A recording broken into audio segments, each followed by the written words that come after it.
This podcast is part of the SJ Network. Go to s-j-network.com for more great podcasts and for contact information on publicist Steve Joyner. Ellie, did you have a favorite movie growing up? Of course. I was a big fan of Teenage Mutant Ninja Turtles. Just like our guests today from the Canned Air podcast. Did you ever dream of being a crime-fighting voiceover bot? Not really. The only crime I know of are the jokes that the Sherpa writes. Cowabunga. Attention, rebels of the Sherpalution. Today's podcast is being brought to you by Audible. You can get a free audiobook download and a 30-day free trial at www.audibletrial.com/Sherpa. There are over 180,000 titles to choose from for your iPhone, Android, Kindle, or MP3 player. And now Mr. Bruce will lead you into the Sherpa Chalet. As a reminder, the restrooms are located near the yellow snow. Welcome to Too Many Podcasts, the podcast about podcasts. Now, podcasting from the Sherpa Chalet on Mount Podcastia, here's your host, Jim, the Podcast Sherpa. Hello there, rebels. It's once again time for Too Many Podcasts, because you're hearing the voice of me, Jim, the Podcast Sherpa. So where else would you be? You know, you're not listening to Joe Rogan or Gary Vee or the stuff you should know guys, whom I've asked to be on the show, but they just have not answered. Josh and Chuck, I'm still listening, but I'm still waiting for a response, boys. Why don't we talk about who today's guests are? Who's our guest today, Sherpa? They are co-hosts, not one, not two, but three, count them, three co-hosts for a podcast called Canned Air. And these guys have been doing it for a while. It's Jack, Jeremy, and Randy, the new guy. And I got the chance to speak with all three of them.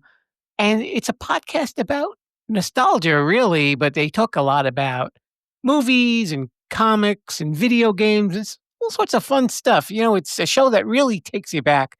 And these guys do a really interesting job on it. I think you might like it if you're into that kind of stuff. And of course, this is my luck. Randy is actually the newest guy in the cast of Canned Air.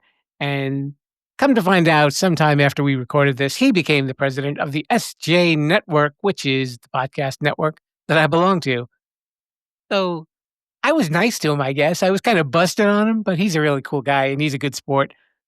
You're going to like what he has to say and what Jack and Jeremy have to say as well. So let's have a listen to my conversation with the guys from Canned Air. Hello, Rebels. We are here in the Nostalgia Room with not one, not two, but three, count 'em, three guests. Randy Hardenbrook, Jeremy Kyle, and Jack Doherty, otherwise known as the guys from the podcast Canned Air. And what is Canned Air, you may ask? And Canned Air is a podcast that is a tribute to comics and pop culture. And I'm glad to have all of you guys here. Welcome to the show, guys. Thank you so much for having us. So, why don't we just kind of do a little, take our turns here and we'll get to know you guys a little bit. Who wants to go first? Go for it, Jeremy. All right.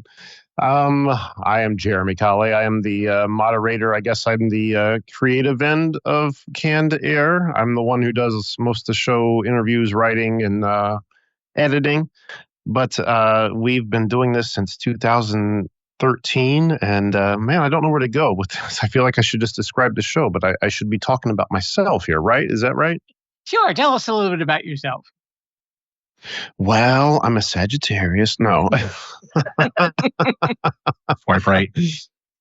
No, I again, we've been podcasting since 2013. I also like to play music quite a bit, but as any podcaster knows, that takes up a lot of time when I guess you're already working, already have other life obligations. So music kind of fell to the wayside when podcasting entered my life. My name's Jack Doherty, and I'm the oldest one of the three.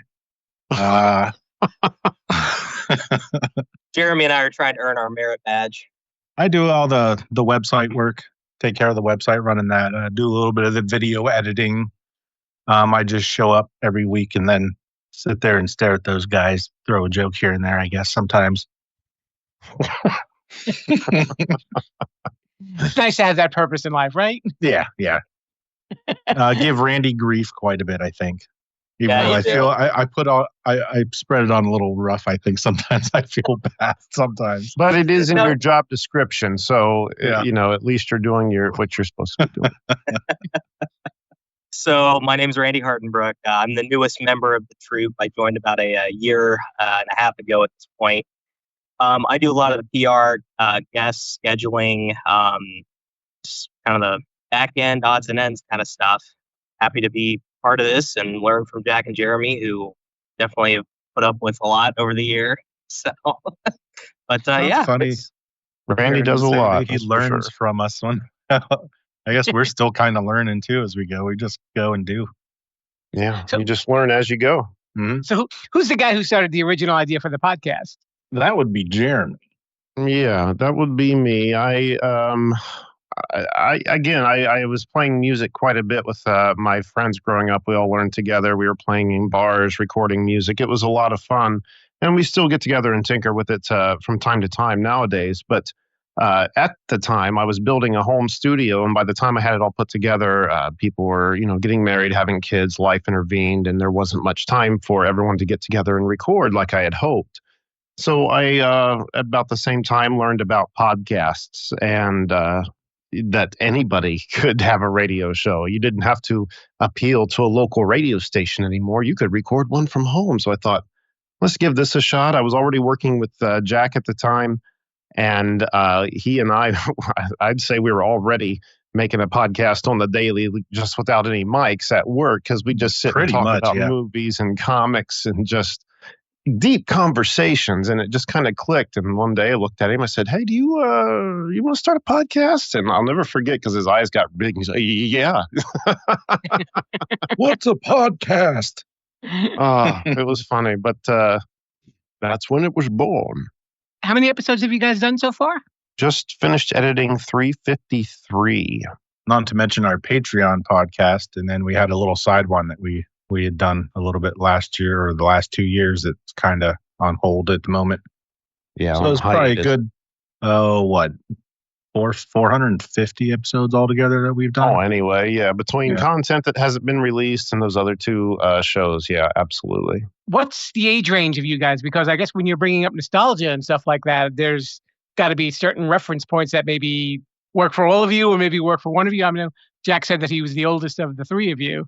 Right. I'd say we try to range, it's mainly 80s and 90s nostalgia, I say, but Mhm. not to say the last 20 years aren't exempt or even before that. If there's something we don't know a lot about, but, we think the listener might be into, we'll do a little bit of research on it. We just want to include as many people as possible. Now, as far as listening age, we should maybe have a parental advisory sticker on the front of our cover art, just because we do use some spicy language here and there.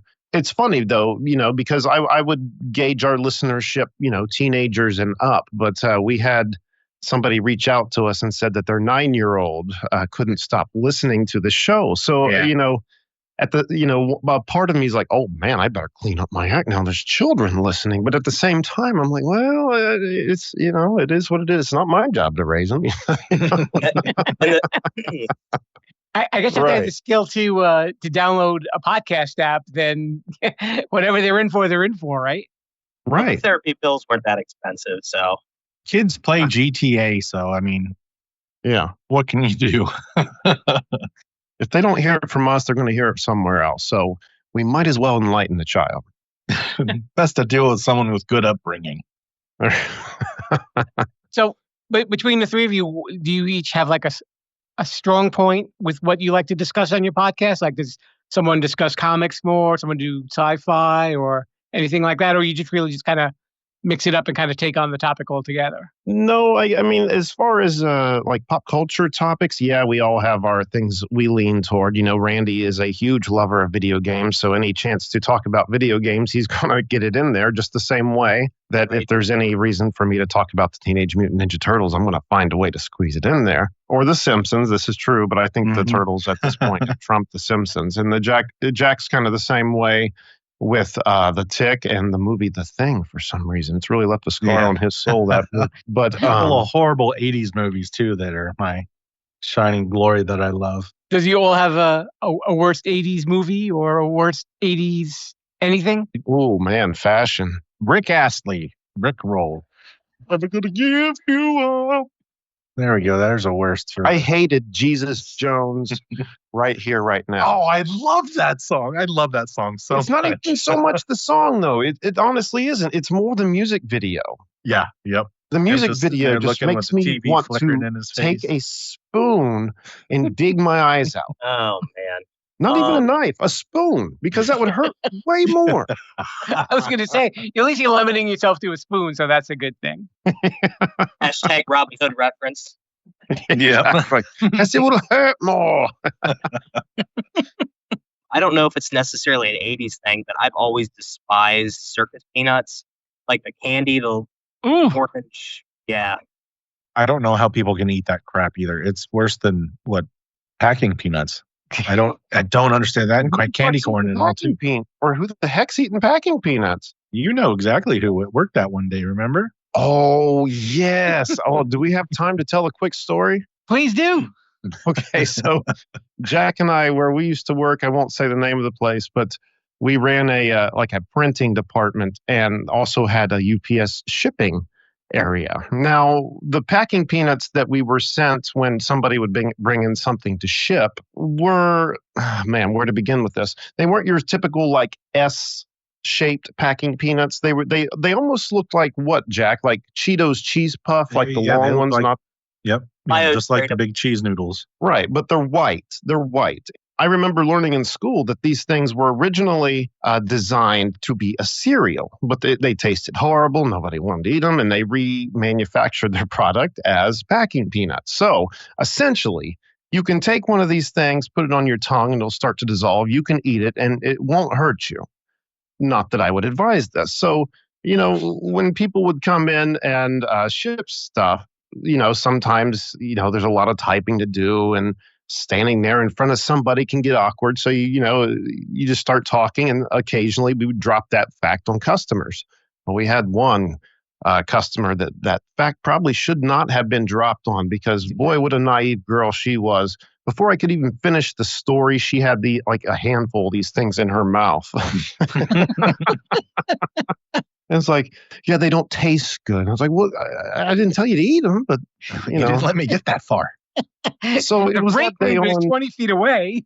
Yeah, that day on, I decided I'm not telling that story to anyone anymore. You never know who's going to listen to it. And, I mean, again, it's a factual story, but I'm not about to have somebody foaming at the mouth or something because they decided to make these packing peanuts different. I don't want to be responsible for that. All of a sudden, you have a choking situation, and then the Heimlich is in order. You have to explain they decided to eat the packing peanuts for lunch and started choking on them. Oh, my God. What if she had actually thought they tasted amazing and then started buying them and just eating them? We could have started what was that show where people were eating mattresses and glass? Or stuff like Taboo that. Or something like that? Taboo. That's what it was. Woman that eat planting dirt. Oh, my God. I've heard of that, yes. Yeah. That's actually like a psychological thing. What do they call that? Pica or pica or something like that? Yeah. Dirt and glass and things like that. Yeah, I kind of equate that with eating Necco wafers, because that's just as nasty. Dad always talked about how good those were, and I ate one, and I was just like, no, that's not that good. They're hard. They're too hard. I feel like you break one and shove one up in a gum on accident or something. I don't even know what you're talking about. Necco wafers? They were little disc things. Yeah, kind of like the Easter Hearts candy type, but it's just real flat, and they're very hard. You could probably do a bottle cap snap and sail them across the room pretty good too if you're good at it. Do they still sell these things? Mm-hmm. I believe so. I haven't seen them around for a while. Man, But who's been to a store lately anyway?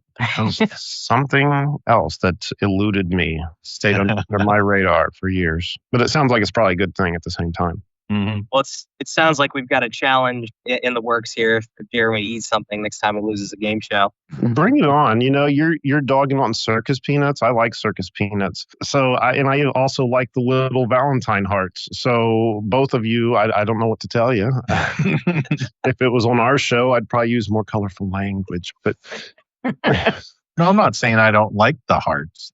It's the Necco wavers part that I don't care for as much. We can't get you like we got a Jack with the watermelon flavored candy, right? Yeah. No, Those gummies were delicious, though, I have to say. I couldn't stop eating them. Of course, it was Haribo, so. Well, Haribo knows what they're doing when they exactly, yeah. Them those and Twizzlers, Black those Twizzler type ones, though, wax. Straight wax. Those things were, oh, God, I can't even think. What would you expect? It's Twizzlers, man. It's like licorice. It's, nah. Well, they're like dollar store Twizzlers, too, wasn't it? I don't even know what the brand name was. Oh, there's a reason it's on the dollar store shelf, because it's about to hit expiration or there's something wrong with it. It's got mealworm living in it. I think they've done hit that expiration date for these ones. So I know you guys have had a lot of different guests on your shows, too. I know you've had comic book people and some entertainment folks. Did you guys have any special favorite episodes? Our first celeb guest that we got, Doug Jones, mainly, not just because it was, Doug Jones, but Jeremy and I actually got to crash a free comic book day at our favorite comic book and take him away from there. Comic book store. Yeah, comic book store. On free comic book day, he was their special guest. And we got to take him away and took him out to dinner and had an interview with him and sat and talked for a couple hours. Yeah, that was our first one. And the interview, looking back, is horrible. But yeah, man, that was so much fun. And like Jack said, we crashed an autograph event he was doing at the comic book store here in town. And I guess that was the first time we actually felt like rock stars, because as soon as we walked in, he saw us. He's like, "Oh, everybody, I gotta go," and walked out the door. So like, "Oh, but," hopped in the car and we took off. It was pretty cool. The only thing that made it cooler would be have an actual nice car. I was driving a crappy Honda at the time. Just say you were saving your expenses for a more lavish ceremony. That's what it was. Sorry, Doug. The limo's in the shop. We have to drive this one. This is a loaner. Yeah. The Rolls was making a squeaking noise, so we didn't want to. Right. Randy, why don't you go next? So I was always a huge Power Rangers fan growing up, the original Mighty Morphin Power Rangers. And literally, I think it was my second or third episode with these guys. They're like, "Oh, hey, by the way, we're having Zordon, David J. Fielding on." And yeah, that was a little unnerving, because I'm like, okay, I can't go fangirl. That was a cool episode too, because that was the fifth, sixth time he had already been on the show, like several times before that. And it just kind of became a habit. Anytime a big Marvel movie came out, we'd have him on to talk about it, review it, because he's just as big. He's a huge fan of the MCU and Marvel Comics, periods. Man, that was a good episode. Not only because it was the first time Randy got to speak with him, but he was very, very passionate about his conversation in that episode. Oh, I didn't get to be there. That was when you guys were talking about Endgame. Correct. Oh yeah, that's right. Yeah. Yeah. He was really passionate about that one. It was crazy. I remember listening to that one. There were tears on the mic after that one. There was, seriously. Even just listening to him, I was in the car driving, listening, almost tearing up just hearing him talk. Man, this dude's like passionate. But I get it. As far as my favorite, I've got probably 3 or 4 I could sit here and bore you with, but I'm not going to. And I always say the same ones. So I'm going to say, I mentioned earlier that I'm a huge Ninja Turtle fan. So I've had so many people who have lent hands into creating the Turtles. Jim Lawson, who drew the Turtles in the early 90s. What was that, Jack? Was that the Image era, or was that still Mirage? I can't remember. I don't remember. I don't think it was Image. Okay. We've had Toro Masamune on, who portrayed the Shredder in the first Michael Bay film, and who else? Townsend Coleman, who was Michelangelo in the old cartoon. Yeah. But so all those were beyond. I was beside myself. But then we got to have co-creator Kevin Eastman on, not only once but twice. And we're in good standings with them, so I'm sure next time he has a project to promote, he'll be back on again. But man, it was so cool to not only have him on the show and talk to him, but then he came to a con nearby, and I went and talked with him for a little while and got some autographs. He drew a tattoo up for me, which I now have on my arm. It was just such a cool experience. I remember when we were kids, trading cards, that was a huge thing in the 80s, maybe into the 90s even too. But every show, every movie had a trading card. The first Turtle movie I had a ton of. And I remember you would get these bonus ones that were like behind the scenes. You'd see like Jim Henson with the Turtles, or Kevin Eastman and Peter Laird. And I always loved those. And, so this trading card I had with my hero on it as a kid, now I'm talking to, have talked to several times, and I have his work on my arm. It's pretty freaking incredible. Do you guys have like a favorite collectible from any of those eras? Well, I've got that 18-inch The Tick that I have. I've had it before we talked to Townsend Coleman, but now I can look at him and be like, yep, I talked to that guy, the guy that did his voice. That's one. Yeah, that's one of the big ones for me. What did you think of the Tick remake on Amazon? I can't remember the actor's name. His voice was really good. The suit, I didn't care for. It was I can see what they were trying to do, trying to make it look more bug-like. But that's like part of the appeal, is that he's just in a blue tights, basically.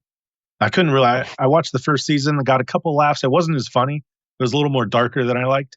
Yeah. The second season, couldn't get into it at all. Okay. Really enjoyed the Patrick Warburton one, though. I've got that one on DVD. He kind of fit that part, I think, a little bit better than They did definitely take a different approach with the Amazon thing. Yes, they definitely made it a lot darker.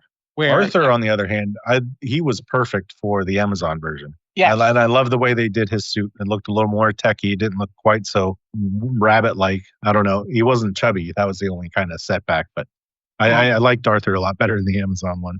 I was just going to say, I've got a copy of the original Nintendo, or the original Turtles game on the NES that's autographed by Kevin Eastman. That's probably my prized possession at the moment. Where did you get that? Yeah, you never said anything about that. I showed you guys a picture of it. I got it last year. I show you pictures of stuff all the time. It doesn't mean I got it. That's the memory span of a gnat, Randy. You need constant reminders. A buddy of mine found it and got it for me. Oh, man, that is cool. Boy, one of my favorites. I'm a huge toy collector. I've just got toys out the rear end. And, these are some I've acquired within the past 10 years, some in the past 20, and some I've had since I was a kid. But one of my favorites is something I recently acquired. Is after the second Ninja Turtle movie came out, the line of action figures that had already been out since the 80s. They started doing movie star turtles, where they were kind of rubbery appendages and were supposed to look more like the movie. Do you guys remember that? Yes. Mm-hmm. I was at a toy store up in Northern Ohio, Toy Hunters, and in the case they had one of these that was still on card, and it's one I had as a child, but the card that it was on looked funny because it not only said Teenage Mutant Hero Turtles, which anyone who's a toy collector knows that in the UK, I believe it was only in the UK, maybe even other places than that, but Ninja was deemed too violent, so they changed it from Ninja to Hero Turtles, Teenage Mutant Hero Turtles. But then also on the other side of the package, it's in French. So I bought it, and we did some research on it and find out it was a test line. They picked a handful of because you guys, how many Ninja Turtle figures there were. There were tons, hundreds of different characters, and characters in different outfits. They chose a handful from the line that was already released and tried to market them in Europe and stuff. And this was one of those releases. So I'm super excited to have that because I think they're pretty darn rare. I know you guys you'll play games online with your listeners. Yeah, that's a little thing we just started a couple of weeks ago. We have the means to do it. I used to stream a little bit last year and still have everything set up. It's almost like Jeremy with having all the podcast gear ready, the recording stuff. But I've acquired some over the past year and stuff. So we started doing that stream. And the game Jackbox is fun. It's a great party game, easy to play with guests. So we decided to try that out, and it's working out pretty well. I think it's Yeah, it definitely seems fun. like a success. I would Yeah. say. Yeah, just God forbid you don't miss an easy question about Spider-Man, or they don't let you with the counts ever. Yeah, we're to the point where you're the one that keeps bringing it up, Randy. So, I mean, I have no problem chastising you over this every time you want to bring it up. Let it slip into the ether. It's okay. I'm not a great Spider-Man trivia guy either, Andy, if that helps. Well, you're not on a comics and pop culture podcast, so you can point or pass. You have to hear this. Well, you should know this by now. Yeah. I remember when that question went up, I was like, Randy, are you serious? That's where I'm lucky. I can just basically do any show and not know anything and get away with it. I was watching it at home because I wasn't on it, and I just like to watch. And I saw that happen, and I just out loud like, "What?" Do you remember what the painful question was? Oh, how could we forget? I wish you would. Jack, you want to go ahead and say? Yeah, what was a fictional newspaper? It was something like that. What was the company or fictional something. newspaper in the Spider-Man universe? No, it showed like the Times, the Daily Bugle, like 4 different newspaper names, and it says which one was an actual fictional one. Yeah. And before anyone says anything else, Jim, what do you think it is? I'm going to say the Daily Bugle, but I don't think that's right. You How are about that? correct. And you've added onto Randy's shame pile. Thank you. Was it J. Jonah Jameson? Wasn't he the editor? There you go. Randy, I'll expect your letter of resignation on my desk Monday. Sorry, Hey, guys. Jim. I'm basically one trick pony. That's about all I know. Hey, Jim, you don't have any openings down there, do you? Hey, does the Sherpa need an assistant? Well, you guys have got pretty good media going anyway, so you know. If you want to send your resume to my lawyer, Dirty Louie, then you can do that. A lawyer with the name Dirty Louie. How can you go wrong? Yep. That's right. Well, you'd have to ask Dirty Louie then. What's in the future for your show? What do you think you guys will be doing? Do you have any interesting things that are upcoming, like for later in the year? Yes. I mean, 2020 was supposed to be the year that we really started promoting ourselves. We've always promoted ourselves, but just much smaller scale, and we were just going to dedicate all of our time and attention this year to doing so. And in doing that, we were going to be the featured, the hosts of TorgCon. Which, Randy, do you want to interject here and give a little bit of detail on Torgs? Yeah, so Torgs is a big comic, toy, and video game convention that I'm a part of here in Columbus, and Canned Air was gonna come on as basically the DJs, official announcers, kind of the shot callers of the whole event. That was going to be in May, and the end of May, and that kind of went south real quick. Just because of the pandemic, though, nothing to do with the organization of the con or anything. Or the It Spider-Man was- trivia or anything like that. Right. Correct. That predated that snafu. Right. So getting out and meeting people has become rather difficult with the pandemic. But, we have this wonderful thing called the internet, which we happen to be on right now, that allows us to talk to people and still get out into the world, social media, Facebook, Instagram, et cetera, et cetera. So I guess as far as goals go, that's our main goal, just exposure. But aside from that, just to keep the show growing and getting bigger, better content, guests. I don't know. If you would ask, if you would ask us what we expect in the future 3 years ago, we would have never expected to be where we are, now. And it's like we said at the very top. It's just constantly learning. You just strap yourself in for this ride and see where it takes you. It's almost damning to have too strong of expectations. I would be fascinated if you guys got to the point where you did like call-in shows. Because I'm sure between the wealth of knowledge between the three of you, you could probably have some really great conversations with the listeners. Let's be real, the two of them. Well, as long Okay, as we're not so talking about yeah. Spider-Man, I think we'll be good, Randy. Brent, do you want to handle that one? Oh. Beep, beep, beep, beep, beep, beep, beep, beep. Or even like a Facebook Live thing or something like that, you could kind of test the waters with it. I mean, maybe we'll do some live shows eventually in the future. I mean, I know Jack and Jeremy were kind of gearing up to do that. But with me coming on board, kind of have to learn a new dynamic and kind of get comfortable with, each other and learn to play off each other. And I think we're kind of getting to that point, I'd say, right, guys? Yeah, it's grown tremendously. It's been what, Randy, about a year and a half since you've joined the show, and we had done live shows before with our previous third seat host, but he ended up walking away, and like Randy said, him coming on board, I don't believe it wise to just get another person on board and rush out and keep doing live shows, because I think the show is going to suffer. It's like being in a band. You have to find chemistry. You have to find flow with everybody. And again, like Randy said, I think we're progress is being made for sure. So I would like, if the world opens back up here in the next year, to definitely get some live stuff scheduled.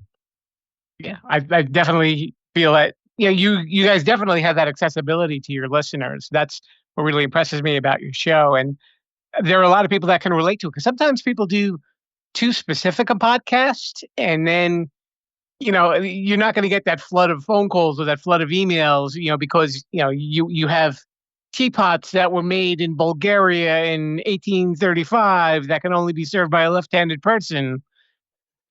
We've never we've never been about, hey, on the third deck of the Enterprise on the left-hand console, the third button on the right, did blah, blah, blah.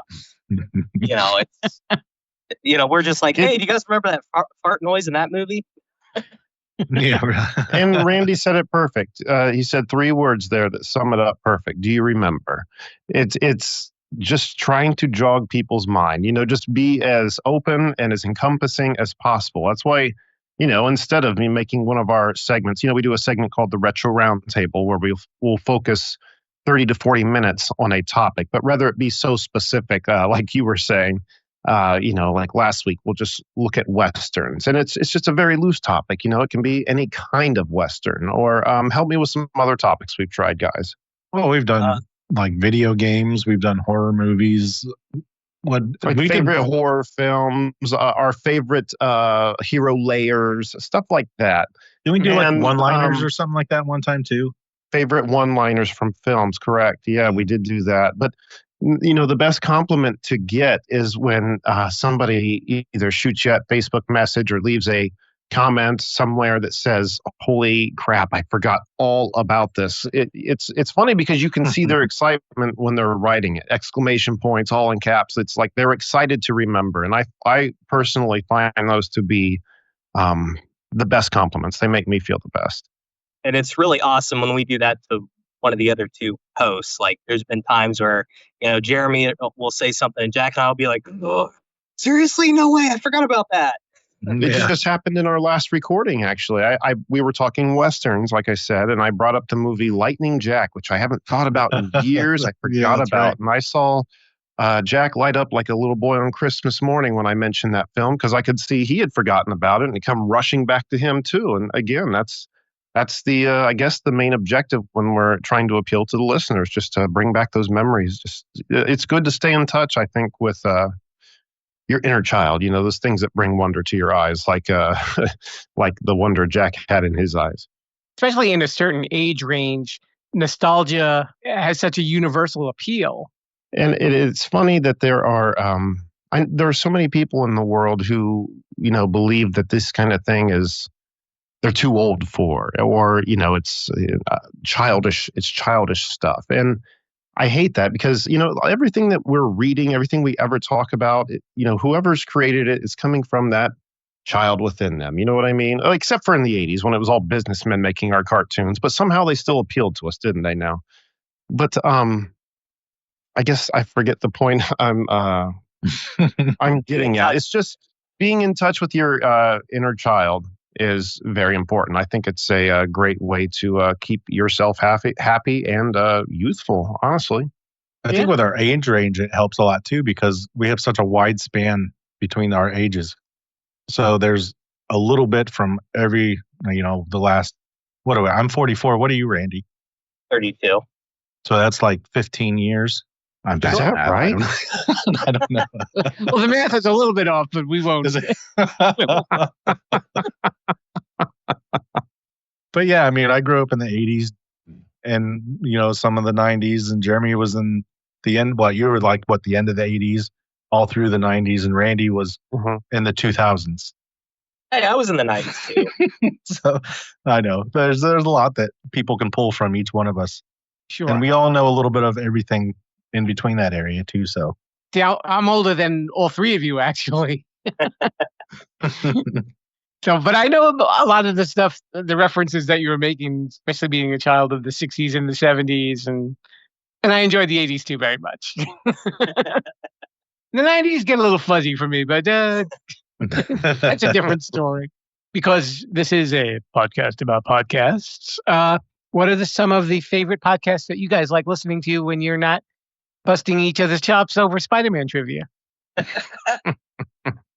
Me personally, I'm a fan of Criminal. I like the show Criminal a lot, and Tell 'em Steve Dave. Both shows I enjoy quite a bit. But it's funny because I have just those two shows, maybe a couple others, and I don't listen to a lot of podcasts. I just record a lot of them. I've got pretty much two there. Both of them are from pretty close friends of ours. One is the Game Fix podcast. I'm a big gamer, and theirs is all based on video games. So I get to hear their banter back and forth, which cracks me up just because one is kind of a jerk and just wants to, the other one razzed. You guys know which one I'm talking about. Oh, yeah. And the other one, he's kind of sensitive and whiner. But are they paying you to do this? No, man. They'd probably be mad if they heard me talking about it. But I enjoy listening to their show. And then there's another one called the Mortal Kombat Minute, where it's by one of the same guys from the Game Fix podcast. It's every episode is 1 minute of the movie back in the 90s, Mortal Kombat, and they dissect and talk about every minute. And it is kind of cool and interesting because I was listening to like 6 episodes. And that's only 6 minutes into the movie, and I happened to sit down and watch it one day. And everything they were talking about, I was really picking up on. I was like, this is crazy. And then I got in 10 minutes of the movie, and I'm like, well, I don't know what's going on now because there's a lot of factoids and stuff. It's really a cool podcast that they've started. That sounds tedious. Yeah, I'm like, boy, you guys got at least 90 episodes to go? He's like, yep. We'll be doing this one for a while. I was like, man.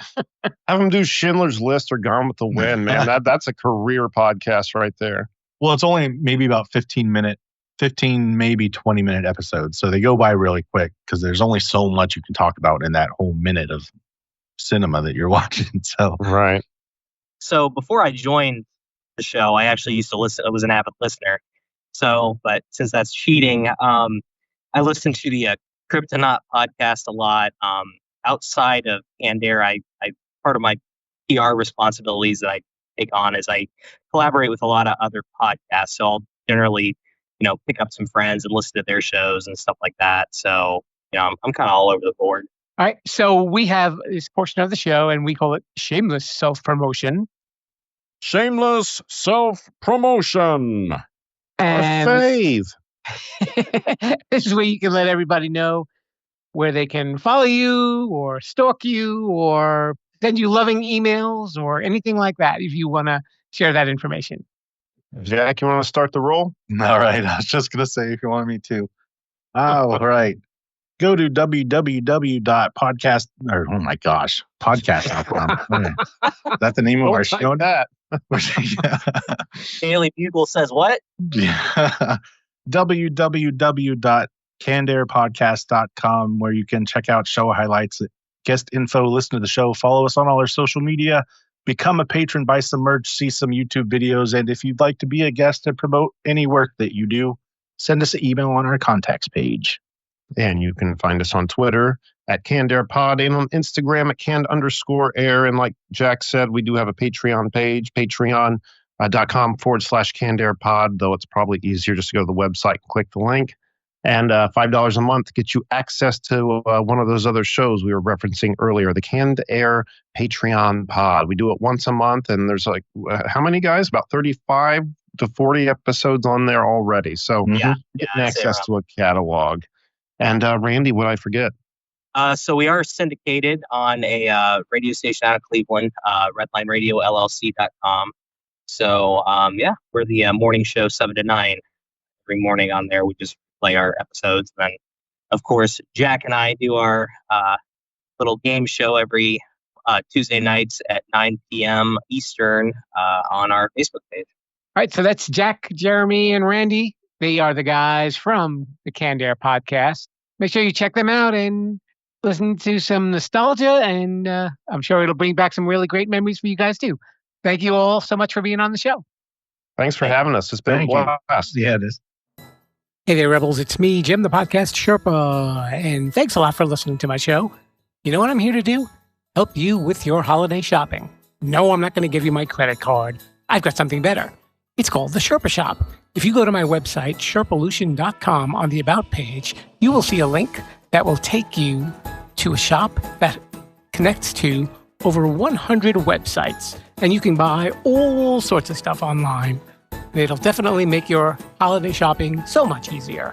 That's not enough? Okay, about this. Check out my other podcast, The Expert Factory. There is an episode about using online shopping apps. They can save you money and maybe even make you a little money, believe it or not. So have a safe and happy holiday season. Viva la Sherpalution, everybody. Let's get back to the show.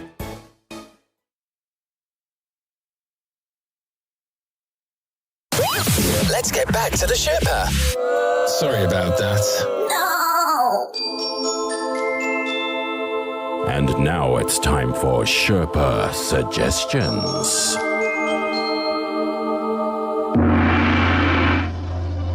So if you like the Canned Air guys talking about nostalgia and nostalgic things, I've got a few more nostalgia podcasts for you to check out. There is Nostalgia Goggles, the Nostalgia Entertainment System, get it, NES, Purely Nostalgia, Knock Back, the Retro and Nostalgia Podcast, Real Awkward, that's REEL, the Nostalgia Podcast, Saved by the Pod, and one of my favorite titles, Your Inner Child is an Idiot, where it's two guys talking about movies that they liked way back when, and I guess maybe why they're not so great now. Anyway, my outer child is an idiot too, so...